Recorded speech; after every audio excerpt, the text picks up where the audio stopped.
Vamos a hacer la oración del Ave María.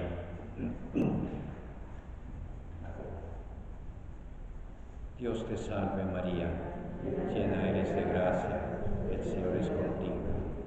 Bendita eres entre todas las mujeres, y bendito es el fruto de tu vientre Jesús. Santa María, Madre de Dios, ruega por nosotros pecadores, ahora y en la hora de nuestra muerte. Amén. Hemos terminado de hablar sobre la Iglesia, un tema muy interesante, fundamental como todos los demás. Quisiera terminar ese tema, no dejarlo sin hacer una síntesis de él. Porque con frecuencia se oye decir,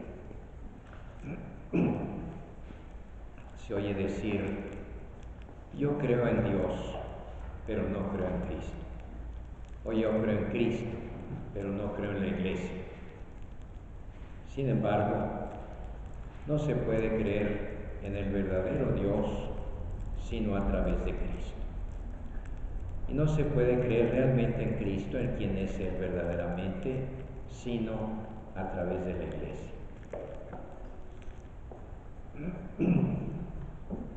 Cuando uno deja de lado a la Iglesia, por mucho que diga que cree en Cristo, que cree en Dios, acaba por hacerse una religión a su medida, a su gusto, a su entender. La Iglesia, por ser una instancia viva, visible, con su jerarquía, con sus mandamientos, con sus doctrinas, con sus pastores, nos ayuda a objetivar o a objetivizar esa fe, no dejarla en un plano puramente subjetivo. De eso es lo que va a tratar este tema brevemente. Como Cristo no es un personaje mítico del pasado, ni un ideal, ni un sentimiento afectivo, sino una persona real, el Hijo de Dios encarnado, muerto y glorificado. Como con Él podemos tener contacto, tratarlo, y Él puede curarnos, sanarnos, alimentarnos y nutrirnos. ¿Y cómo lo hace? Lo hace mediante la Iglesia, que es la mediación elegida por Él. La Iglesia tiene por centro a Jesucristo. La Iglesia vive de Jesucristo. Y la Iglesia posibilita el acceso real, concreto, personal a Jesucristo. Que la vida de la Iglesia sea Cristo es algo cargado de consecuencias. Su vida es el Señor, no la mera filantropía y la asistencia social. La Iglesia puede verse como una gran organización en la cual muchos ven muchos defectos, incluso maldades, perversiones, etc., a través de la historia. Otros con más buenos ojos pueden verla como una gran organización que ha desafiado el tiempo, 20 siglos, y sigue tan campante con sus problemas, con sus luchas. Otros la verán como la gran organización de la sociedad civil, que más ayuda al prójimo, que más instituciones de asistencia tiene, etc. Pero no le llegan a lo que es la Iglesia. La Iglesia no se puede entender sin su relación directa con Jesucristo. Que la vida de la Iglesia sea Cristo supone el primado de la gracia. Que la Iglesia está para darnos, transmitirnos la gracia de Cristo, volviendo una y otra vez a su centro sin derramarse en la periferia, en las acciones o incluso en el activismo. Cristo mismo ha querido a su Iglesia como el medio, el lugar, el signo y el ámbito que posibilite darse a sus hermanos. sea, Cristo se nos da en la iglesia. Cristo sin iglesia estaría desencarnado, alejado. O sea, la iglesia es como la prolongación lógica de la encarnación. La encarnación es que Dios se hizo hombre, vino a vivir entre nosotros, se presentó físicamente con su cuerpo, con su humanidad, a quien todos podían ver, tocar, escuchar.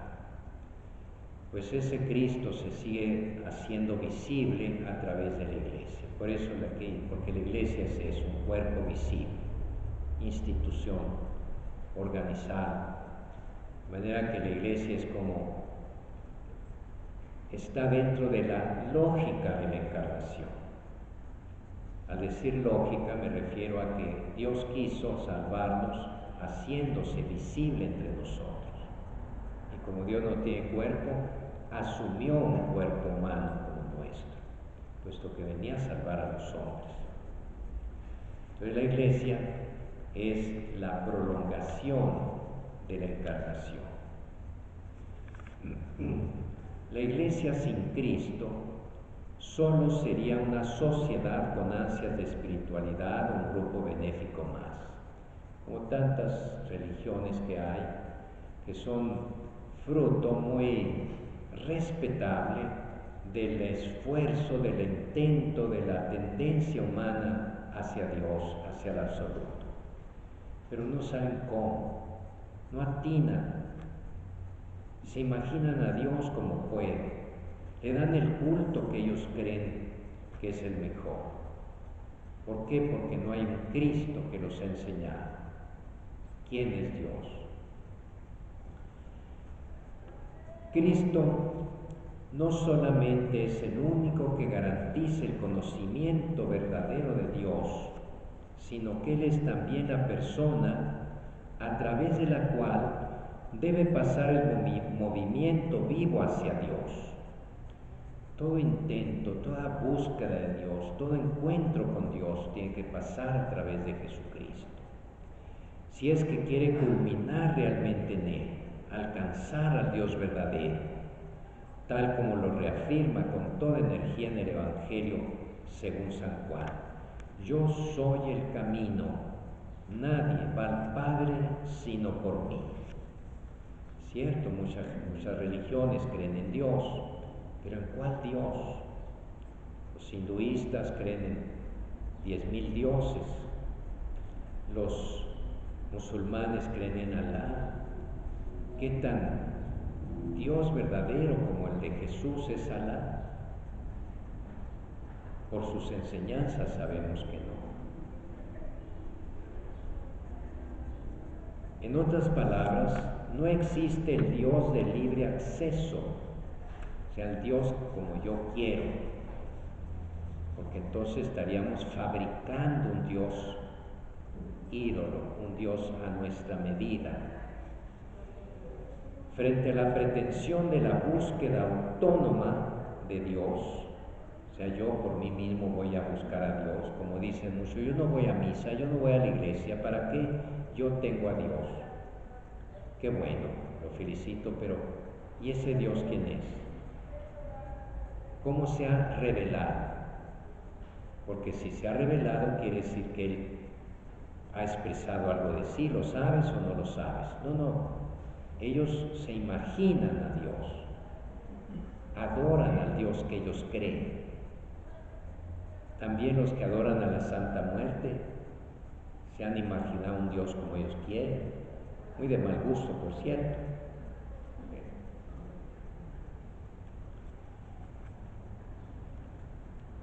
Frente a la pretensión de la búsqueda autónoma de Dios, autónoma, o sea, separada de la iglesia, de mi pertenencia a la iglesia, de experimentarlo y de pensarlo en forma independiente, Él seguirá siendo el desconocido, el que habita en una luz inaccesible y que solo conocemos por lo que Él mismo se ha dado a conocer, lo que nos ha revelado. El hombre llega a Él solo por el camino de la imitación de Cristo. Cristo indica la dirección y enseña el comportamiento. ¿Cómo en virtud de tales imágenes y de su origen se puede confiar en la frase según la cual nadie conoce al Padre sino el Hijo y nadie va al Padre sino por Él? Es decir, ¿dónde está la instancia que Cristo mismo garantiza? Si Cristo es necesario para llegar a Dios, ¿cómo podemos llegar a ese Cristo que nos lleva a Dios? A este punto se hace presente la Iglesia, y no porque nosotros la hayamos inventado. Cristo mismo les dijo a sus apóstoles: como mi Padre me envió a mí, es decir, a salvar al mundo, al hombre, así yo los envío a ustedes. Fíjense esa correlación: el Padre envió a Cristo, Cristo envía a su Iglesia. Para lo mismo que el Padre envió a Cristo, Cristo envía a su Iglesia, para anunciar la verdad acerca de Dios, para comunicarle a Dios, al hombre, la gracia de Dios. Jesús sabía que Él y su mensaje son lo absolutamente decisivo. Por eso, Él quiere que esto suyo pueda llegar a todos los pueblos y hasta el fin del mundo. ¿Pero cómo? No podría decir, bueno, como dicen algunos cristianos no católicos, pues para eso está la Biblia. Pero Cristo no nos dejó una Biblia. La Biblia se escribió después, años, muchos años después. Se fue escribiendo poco a poco lo que se refiere al Nuevo Testamento. Y todavía en el siglo II y hasta el tercero muchos ni sabían cuáles eran los libros auténticos de la Biblia. Entonces, Cristo envió a personas concretas, a hombres vivos, para que anunciaran lo que Él había enseñado a ellos. En las frases en las que Él habla de esta continuación de lo suyo, no figura el concepto de un libro. Es cierto que habla de la palabra escrita de Dios, pero en ella se supone siempre el Antiguo Testamento. Por el contrario, la mediación que puede hacer llegar a Cristo hacia nosotros es la predicación viviente por medio de quienes Él ha elegido. Vayan a predicar, vayan ustedes a predicar, a perdonar los pecados. A quienes se los perdone les quedan perdonados, a quienes no se los perdone les quedan sin perdonar. O sea, es una mediación inteligente, crítica, que sabe examinar. A ellos les fue concedido que determinaran el modo de llevar a cabo esta predicación,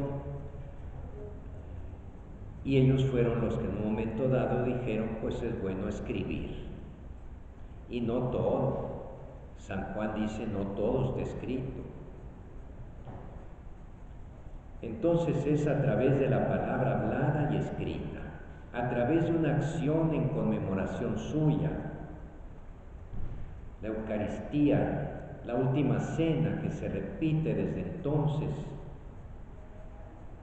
y que ahora se celebra no solo cada día, sino cada hora y cada minuto en el mundo, como una predicación viva del misterio pascual, de la acción central de Cristo.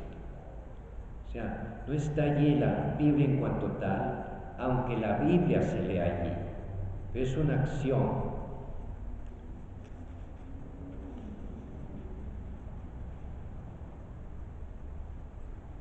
A través de una acción en conmemoración suya, un hecho que lo atestigua y una existencia ejemplar, es decir, en un contexto que en el acontecimiento de Pentecostés experimentó la plenitud del Espíritu y que luego continúa su camino hasta el fin de los tiempos.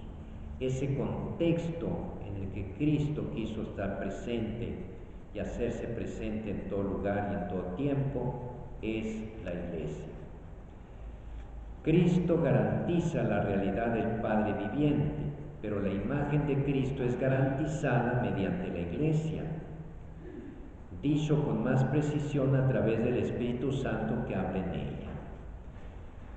Jesús mismo les preguntó a sus apóstoles, ¿qué dice la gente? ¿Quién dice la gente que soy yo? Y comenzaron las respuestas se hacían eco de cada cosa que la gente decía de Cristo, pero cosas disparatadas incluso, que eres Juan el Bautista, que eres Elías, que eres Jeremías o alguno de los profetas. Finalmente Pedro, o sea la Iglesia, hablando por boca de Pedro, inspirada por Dios, por eso dice el Espíritu Santo, dijo quién era realmente Jesucristo, le dio la respuesta correcta. De esa Iglesia Jesús dijo, el que a vosotros escucha, a mí me escucha. El que os rechaza, me rechaza a mí. Y el que me rechaza a mí, rechaza al que me envió. Es otra forma de decir, como mi Padre me envió, yo los envío a ustedes. El que los escucha, me escucha. El que los rechaza, me rechaza. Y el que me rechaza, rechaza a Dios. En las palabras de la Iglesia habla Cristo, en las palabras de Cristo habla el Padre. La Escritura es un elemento vivo de la Iglesia, ya que precisamente ha surgido, ha sido completada a lo largo del primer siglo y ha sido incorporada como canon válido en las postrimerías del primer siglo a través de la Iglesia. O sea, la Escritura no es un libro estático, sino que allí habla la misma Iglesia. Habla Dios, es palabra de Dios, pero a través de la Iglesia, porque Dios no vino a escribir ese libro, lo escribió la Iglesia. Esta invitación es de tal naturaleza que no se deja formar por la voluntad autónoma de aquel a quien se la formula, o sea, no se manipula por ningún hombre, sino que habla a partir de una realidad que se sustrae a su arbitrariedad. Si él malinterpreta el mensaje, o sea, si uno, leyendo la Biblia, malinterpreta, la Iglesia lo corrige. Si él piensa a Cristo de acuerdo con su propia voluntad o imaginación, ella defiende la imagen verdadera de Cristo. Si de la persona de Cristo suprime lo que le molesta, entonces ella lo acentúa. En este encuentro permanente con la Iglesia concreta y viviente, la figura de Cristo crece en forma incesante hasta alcanzar su soberanía invulnerable y da testimonio del Padre tal como éste es. Todo esto quiere decir que el camino que ha conducido realmente a la libertad de la fe en la realidad perfecta de Cristo y por medio de él a la soberanía del Dios vivo es la fe que está convencida de que en la Iglesia habla Cristo, de tal forma que quien la escucha a ella, lo escucha a él mismo. La frase puede sonar extraña en una época como la nuestra, para la cual se ha tornado evidente que quien opta por la Iglesia pierde la libertad del Evangelio. Es el grito de la Reforma protestante. No nos vamos a sujetar a Roma o al Papa o a los obispos o a los concilios o a la tradición de la Iglesia. Nosotros vamos a ser libres para interpretar la Biblia. Pero ahí están las consecuencias. Cada quien interpreta a su manera. No hay una autoridad como la quiso Jesús. El que a ustedes escucha, a mí me escucha. No dijo, lo que ustedes entiendan al leer, eso será verdad. Porque sabía que cada quien iba a entender cosas diferentes. En realidad la Iglesia es maestra de la libertad cristiana. Naturalmente esta libertad hace referencia a algo diferente de la posibilidad psicológica de elegir lo que a uno le simpatiza o a la autonomía filosófica de juzgar lo que parece correcto según mi propio criterio. O sea, libertad no es decir lo que yo quiero o hacer lo que yo quiero. Eso es un cierto sentido de la libertad, pero no está completo. Porque ¿de qué sirve una libertad que no me libera, por ejemplo? ¿Acaso la libertad no es para liberarnos? Y si lo que hago yo porque quiero, porque soy libre, es algo malo, ¿en qué me va a liberar? Entonces no fue una libertad verdadera, porque la verdadera libertad me libera. Y si algo hago libremente y me hace mal, no era una verdadera libertad. Entonces, tengo que obrar libremente por la verdad, libremente por el bien. Y para eso necesitamos una instancia objetiva fuera de nosotros que nos diga cuál es la verdad y cuál es el bien. Esa instancia en último término es Dios, pero Dios nos habla a través de Jesucristo, y Jesucristo ha dejado su magisterio, su facultad de enseñar a la Iglesia.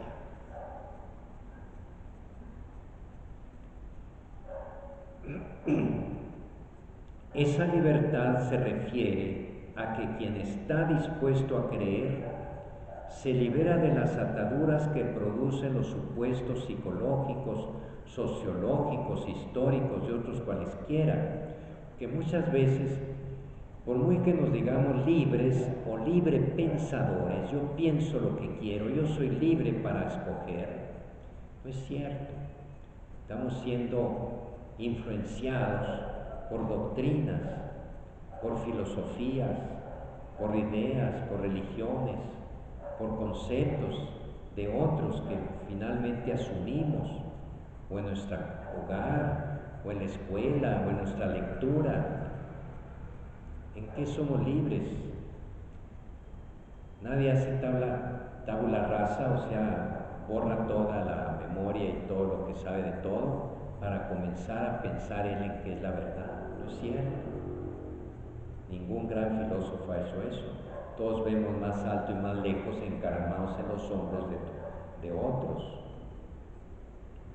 Pero si esos otros han enseñado errores y yo los aprendo, pues entonces voy a aprender errores. Esa libertad se refiere a que quien está dispuesto a creer se libera de esas ataduras y sumerge al creyente en la realidad íntegra del Dios que se revela a sí mismo en Jesucristo. Por eso el cristiano no dice yo creo en lo que yo quiero, no, yo creo en lo que Dios me ha enseñado. Y lo que Dios me ha enseñado me ha sido transmitido a través de Cristo. Pero entonces el Antiguo Testamento no es palabra de Dios, sí, pero ya Cristo, que es la palabra eterna de Dios, estaba presente en el Antiguo Testamento. ¿Y cómo sé cuál es la auténtica doctrina de Cristo? ¿Leyendo la Biblia solamente? No, porque entonces la Biblia se convierte en mi juguete psicológico. Yo la voy a manipular como yo quiero, voy a entender de ella lo que quiero, escoger lo que me gusta, dejar lo que no me gusta. Por eso viene la Iglesia. El camino en la Iglesia es un verdadero camino de fe. Por eso decimos en el credo, creo en la Iglesia. O sea, es un acto de fe. Y la permanencia en la Iglesia es una relación auténtica de fe. O sea, yo estoy en la Iglesia, vivo en la Iglesia y quiero seguir en la Iglesia a partir de un acto de fe. No solo en la Iglesia, sino en Dios que me ha dado a Jesucristo y en Cristo que ha fundado esa Iglesia. Finalmente, creer en la Iglesia es creer en Cristo y creer en Dios. en la medida en que la Iglesia refleje esa doctrina de Cristo y de Dios. Tenemos también derecho a examinar, a ver si lo que me está enseñando el Papa o este obispo, aquel teólogo, corresponde a lo que la Iglesia en conjunto ha enseñado siempre. Por eso ambos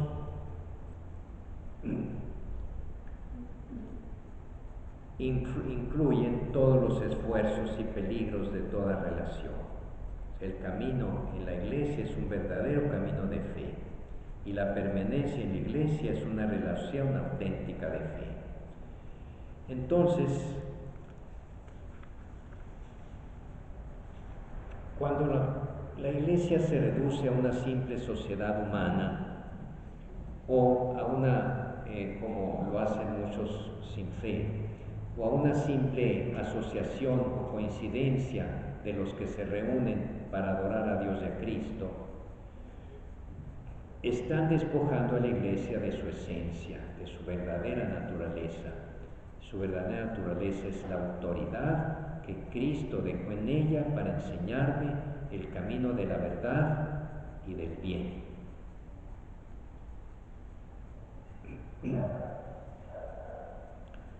Bien, podemos después, si quieren, comentar algo de eso. Al final voy a comenzar con el tema.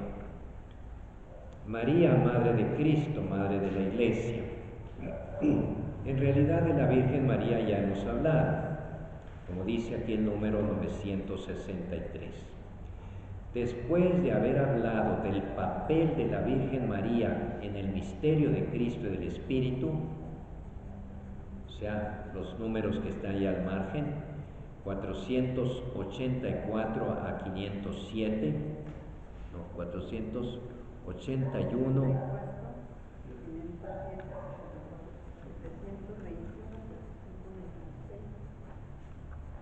sí es, 484 a 507, donde nos habla de la Virgen concebido por obra y gracia del Espíritu Santo, es decir, hablando de Cristo, claro, se le tiene que referir a María para la encarnación, y luego ya, ¿quién es esa María? Pues habla de la predestinación de María, su concepción inmaculada, ya habíamos visto todo eso, qué sentido tiene, su fe, su entrega total al Señor, hágase en mí según tu palabra, la maternidad divina de María, que se extiende también no solo a Cristo Dios, sino también a sus hermanos, la virginidad de María, qué sentido tiene, porque Jesús nació de una madre virgen, la maternidad virginal de María en el designio de Dios. Todo eso ya lo vimos. También vimos a María en relación con el Espíritu Santo. Alégrate llena de gracia, dice el ángel a María. Y ahora vamos a ver a María más expresamente en relación con la Iglesia, en relación con la Iglesia. Es interesante que los padres conciliares del Concilio Vaticano II, cuando se propusieron escribir un documento dogmático, es decir, de fe sobre la Iglesia, la Lumen Gentium, o sea, el misterio de la Iglesia, pensaban también hacer otro documento sobre la Virgen María, como hay un documento de liturgia, como hay un documento de los laicos, expresamente, de los seminarios, de los sacerdotes, etc. ¿Por qué no hicieron una constitución, un decreto, una declaración sobre la Virgen María? Sino que trataron de María desde luego, pero la incluyeron dentro de la Lumen Gentium que habla de María, para que se viera que María no está separada de la Iglesia, sino que forma parte de la Iglesia. No solo forma parte de la Iglesia, sino que es la representación más pura y perfecta de la Iglesia. Es parte de la Iglesia porque María también es discípula de Jesucristo, discípula de Dios, y porque también ella fue redimida por la sangre de Cristo, aunque anticipadamente, para prepararse en su seno un sagrario digno del Hijo de Dios, que no estuviera contaminado ese sagrario, ese seno, con el pecado, ni siquiera el original, que es carencia de gracia. Ya tenía que estar llena de gracia, ¿qué quiere decir? Inundada de la vida divina, porque eso es la gracia, la participación de la vida divina en nosotros. Pues María, cuando concibió al niño, al Hijo de Dios hecho hombre, desde el momento de su concepción ella estaba llena de gracia. ¿Desde cuándo? Desde que fue concebida. En ningún momento podríamos decir, estuvo bajo el poder de Satanás. Fíjense qué contradictorio hubiera sido eso. La Madre de Dios sujeta al demonio por un segundo ni siquiera.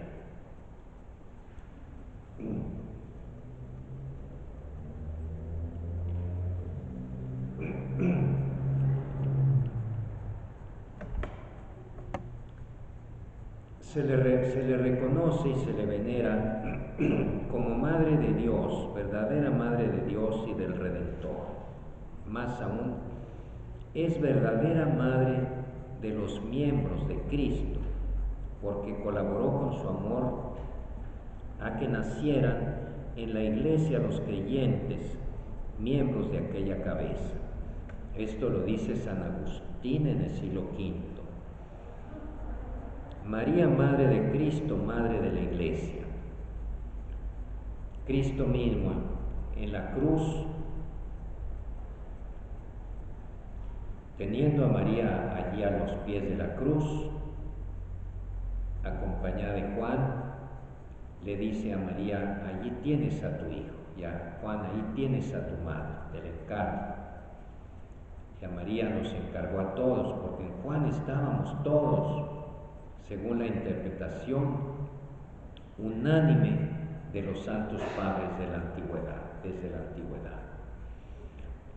¿Dónde está el fundamento de esta creencia de por qué Juan nos representaba a todos? Porque Cristo, el Hijo de María, que es Dios, se hizo hombre y murió en la cruz por nosotros para hacernos hijos de Dios. Para hacernos hijos de Dios, uniéndonos a Él.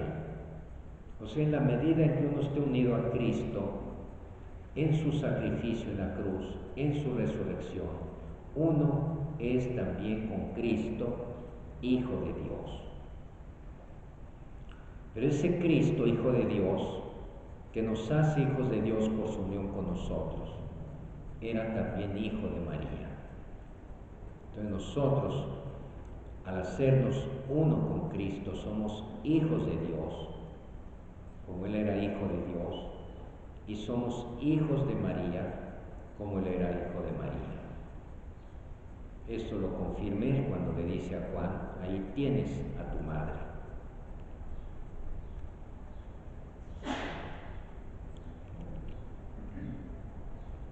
El papel de María con relación a la Iglesia es inseparable de su misión con Cristo, deriva de esa misión. O sea, toda la grandeza de María no sería nada desligándola de Cristo. Y tampoco, y por el contrario, al ver a Cristo cómo tuvo esa madre, cómo gracias a ella se encarnó, se hizo hombre, se hizo uno de nosotros, uno descubre la grandeza de María, pero precisamente por su relación íntima con Cristo. Alguna vez leí un converso del protestantismo al catolicismo decir: a mí me extrañaba en nuestros cultos protestantes cómo los predicadores secuencia de personajes del Antiguo Testamento, poniendo de relieve sus virtudes, la trascendencia de su persona en la historia de la salvación, su importancia, su aportación, y hacían un recorrido con frecuencia sobre las mujeres, las grandes mujeres del Antiguo Testamento: Eva, Ruth, Esther, Judith. Y después que me hice católico, caí en la cuenta de que no hablaban de María. Nunca oí una predicación centrada en María, en alabarla, en descubrir su grandeza. ¿Les parece un absurdo? Si alababan a las grandes mujeres del Antiguo Testamento, con toda razón, ¿quién es más grande que todas?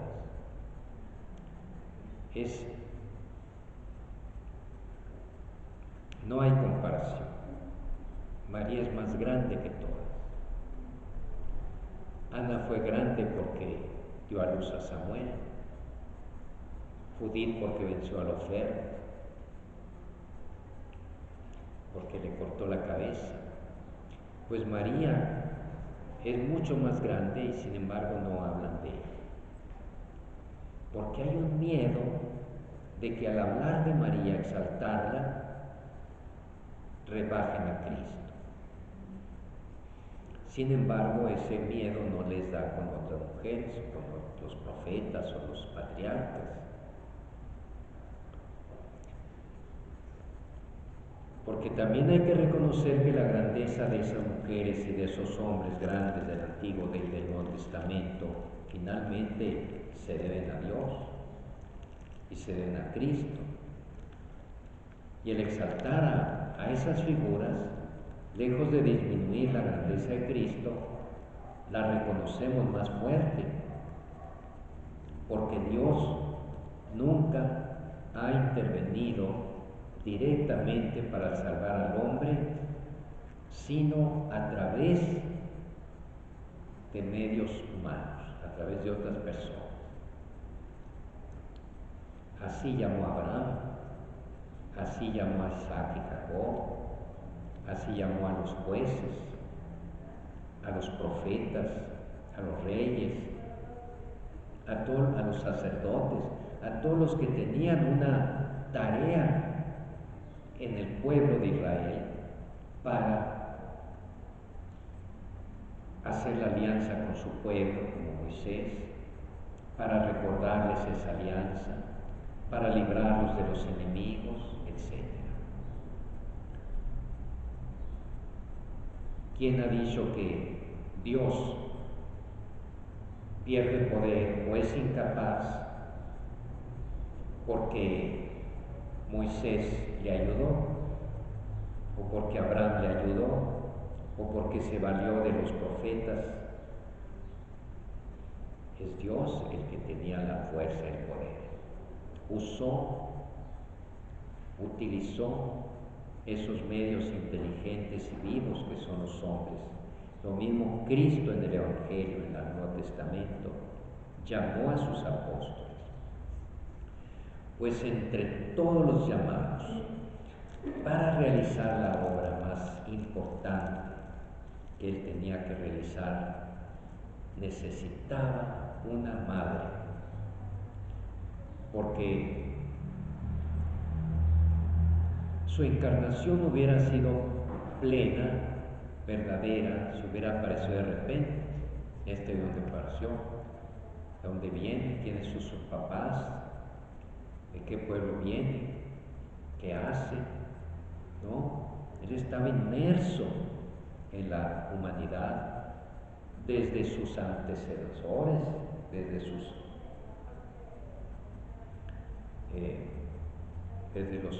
de su familia que antecedieron, al menos a través de su madre,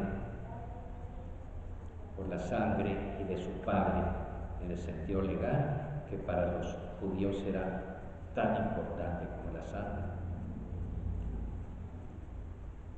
Entonces, si la encarnación iba a ser real y tenía un cuerpo real, no aparente como dicen los gnósticos, entonces María está ahí presente como testigo de la encarnación. Yo les aseguro que este es mi hijo, yo lo di a luz, y Jesús se encargará de probarnos que ese hijo de María es también el Hijo de Dios por sus pruebas que da, con sus milagros, con su doctrina, con su resurrección.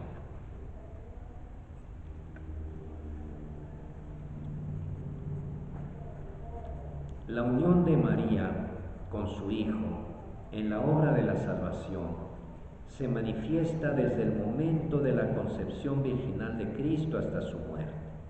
O sea, ella nunca lo dejó.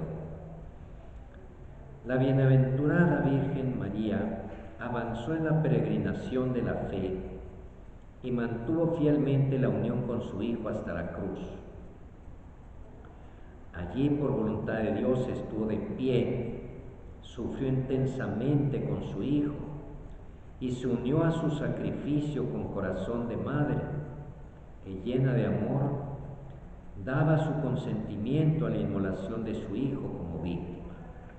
O sea, no se rebeló contra Dios porque estaba su Hijo en la cruz sufriendo horriblemente.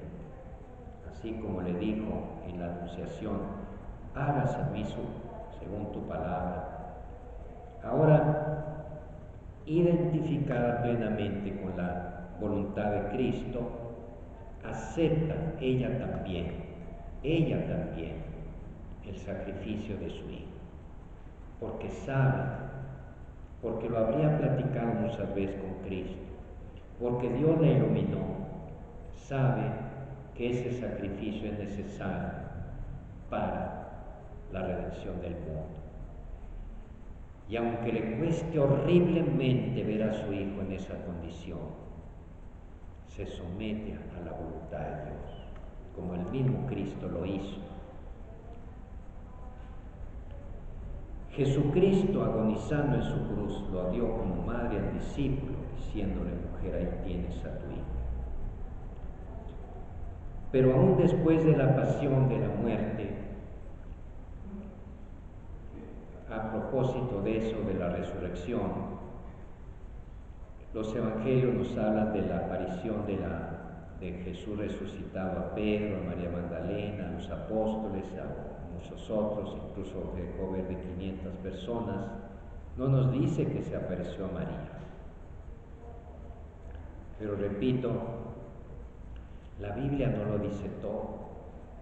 Aquel encuentro entre María y su Hijo era un encuentro íntimo, personal, de ellos dos. No tenía que aparecer ante los ojos de los demás. Entonces es muy lógico, con una lógica basada en la fe, que a la primera que se le manifestó Cristo resucitado fue aquella que lo llevó en su seno, que lo crió, que lo acompañó, que estuvo al pie de la cruz, que padeció junto con él, la Virgen Dolorosa. ¿Cómo la iba a dejar? Sí, el Evangelio nos dice, eso sí, que María estaba ya al pie de la cruz y que en el Calvario, en el camino del Calvario, encontró a su madre. ¿Ustedes creen que le iba a dejar allí? La que más padeció con él era la que más debía gozarse con él al verlo resucitar. Entonces es una creencia general de la Iglesia desde los primeros siglos de que la primera que se le debió de aparecer Jesús fue a María. Aquí estoy, mamá, hijo.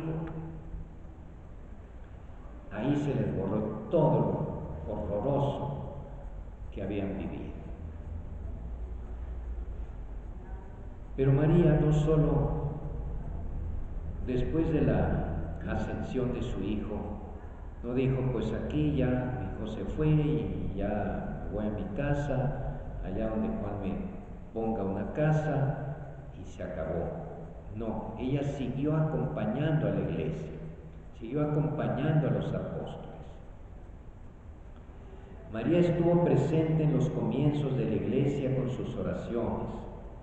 Reunida con los apóstoles y algunas mujeres, María pedía con sus oraciones el don del Espíritu, que en la Anunciación la había cubierto con su sombra, o sea, en Pentecostés.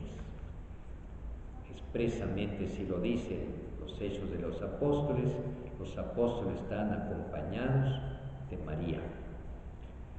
Finalmente, la Virgen Inmaculada, preservada, libre de toda mancha de pecado original y sin haber cometido ningún pecado en su vida, porque estaba llena del Espíritu Santo e íntimamente unida a Jesucristo, qué tiempo, qué ganas, qué espacio psicológico le iba a quedar para pecar.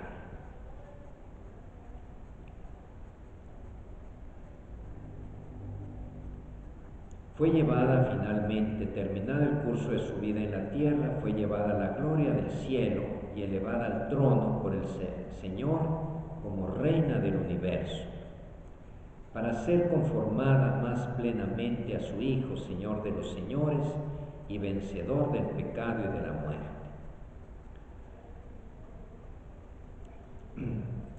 La asunción de la Santísima Virgen constituye una participación singular en la resurrección de su Hijo. Y fíjense bien, una anticipación de la resurrección de los demás cristianos. Fuera de la maternidad divina, todo lo que le sucedió a María es algo que le sucede a la Iglesia, pero en ella de una manera perfecta, maravillosa. La asunción de María al cielo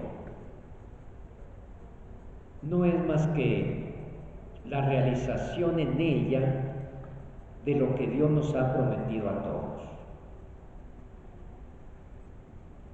incluso en cuerpo y alma, porque también nos ha prometido el Señor la resurrección de nuestro cuerpo al final de los tiempos, cuando Él vuelva.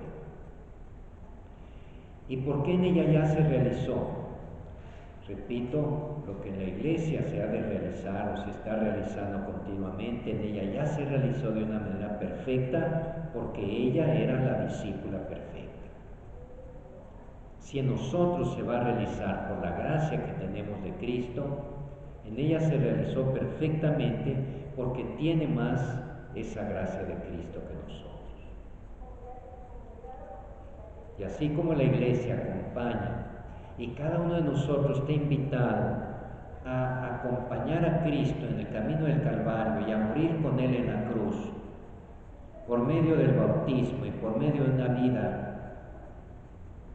de penitencia y de santificación, ofreciendo todo nuestro ser a Dios, ella que estuvo al pie de la cruz, goza ya de esa resurrección.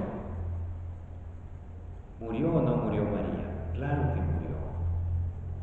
Y como todos moriremos, pero como todos los muertos que mueren unidos a Cristo, resucitaremos y finalmente llegaremos con Cristo a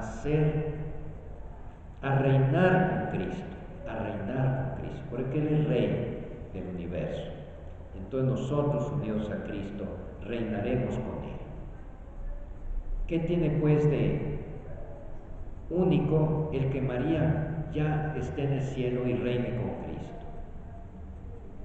Lo que tiene de único es que ya sucedió, pero en ella sucedió ya lo que está preparado para nosotros. Por eso María es la imagen de la Iglesia, es la figura de la Iglesia. La Iglesia se ve a sí misma en un espejo en María. La Iglesia, como formada por todos nosotros, con un rostro muchas veces deformado por nuestros pecados, se ve en el espejo y se ve hermosa. Pero es que está viendo la imagen de María y entonces dice, así debo ser yo, así debe ser la iglesia.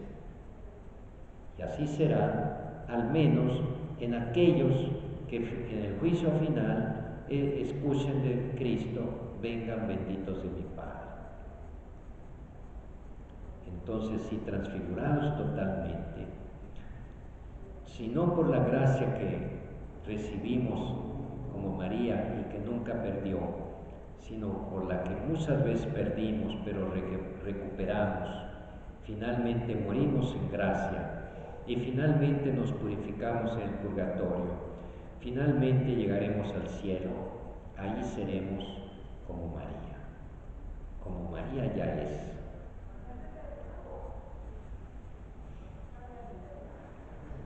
Por su total adhesión a la voluntad de Dios, del Padre, a la obra redentora de su Hijo, a toda moción del Espíritu Santo, la Virgen María es para la Iglesia el modelo de la fe y de la caridad, el modelo de santidad.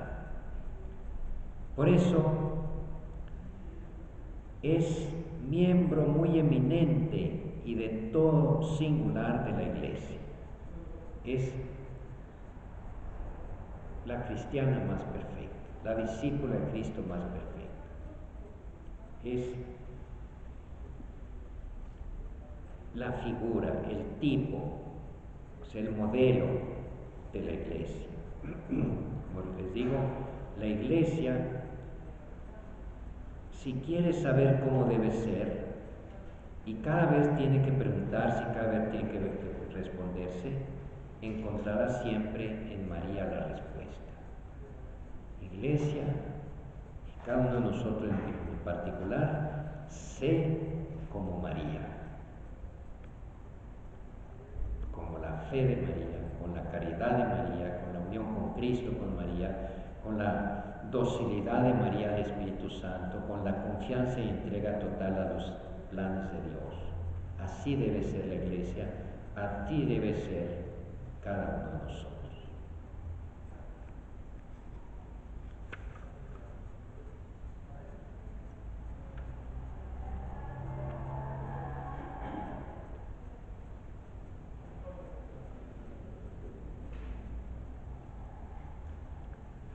Por eso la Iglesia venera a María, la veneramos, le damos culto. Culto quiere decir que le reconocemos su grandeza, la alabamos, la bendecimos. Un culto esencialmente diferente al culto que solo corresponde al Verbo encarnado, junto con el Padre y el Espíritu Santo, por ser Dios. Ella no, pero es un culto singular, un culto que tradicionalmente se llama de hiperdulía, un culto de superveneración, porque no nada más a María se le venera, también a los santos y a los ángeles, pero a ella de una manera especial, sin llegar a la adoración. Mucho cuidado con esa palabrita de adoración, porque la adoración no tiene nada más el sentido de adorar a Dios, del culto exclusivo de Dios. La usamos para muchas cosas. Mi hijo adorado, madre adorada, te adoro con todo mi corazón, le dice el novio a la novia, la novia al novio, te adoro. Allí está expresando, pues hiperbólicamente, un sentimiento muy grande de amor, de respeto, etc. Incluso en libros antiguos, como del siglo XIX, dice, los católicos adoramos a María. ¿Por qué? Porque ese sentido, esa palabra no tenía el sentido exclusivo que ahora ha ido agarrando, y tal vez por motivo de la polémica con los protestantes que dicen que no hay que adorar a María. Entonces, dejamos ya exclusivamente la adoración, hablando términos de religiosos, no de enamorados, para Dios, y a María le dejamos, y a todos los santos y ángeles y criaturas, dejamos la palabra veneración, la veneramos. Pero esa veneración no es más que reconocer la grandeza de Cristo y la bondad de Dios, lejos de disminuir o rebajar a Dios por la veneración de María. Al contrario, es como si le estuviéramos diciendo con aquella mujer que llena de entusiasmo le gritó a Jesús: bendita la madre que te llevó en su seno y los pechos que te amamantaron. ¿Por qué esa alabanza tan fuerte, María? Por Él, ¿verdad? Por Él. Qué grande madre, mujer, ha de ser tu madre, que tiene este. ¿Dónde está ahí rebajar a Cristo? Absolutamente. Estaría rebajándolo si dijéramos ella tiene todo lo que tiene independientemente de Cristo, pero ella todo lo ha recibido de Cristo y ella lo sabe y lo reconoce. Me llamarán bienaventurada todas las generaciones, porque el poderoso ha hecho obras grandes por mí. No soy más que una humilde esclava del Señor. Él es el que ha hecho todo eso por mí. Pero por muy humilde que fuera, reconoce que Dios hizo grandes cosas por ella. La humildad no es mentir. La humildad, como decía Santa Teresa, es verdad. No reconoce lo que es. Ella reconocía su grandeza. Me llamarán bienaventurada todas las generaciones, porque el poderoso, Él ha hecho obras grandes por mí. Sí, yo he hecho obras grandes porque Dios las ha hecho en mí. O sea, siempre que se exalte la grandeza de María, se exalta al mismo tiempo, con más razón, la grandeza, la bondad, el poder de Dios.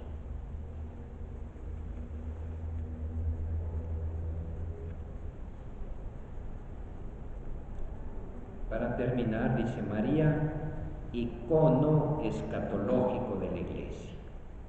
Ahora dice ícono. Bueno, siempre he dicho icono, pero ahora dicen ícono en este lenguaje cibernético. ¿Qué es un ícono o icono? Pues es una imagen, una imagen. Y María es la imagen escatológica de la Iglesia, por lo que dijo antes. O sea, la Iglesia se ve en un futuro ya realizado cuando contempla a María en el cielo, llena de gloria, reina del universo, con su Hijo reinando con Él. Así se ve María, así se ve la Iglesia a sí misma en María. Ella es como decir, mira, así como yo me veo ahora, estás llamada tú, Iglesia, cada uno de ustedes, a ser junto conmigo.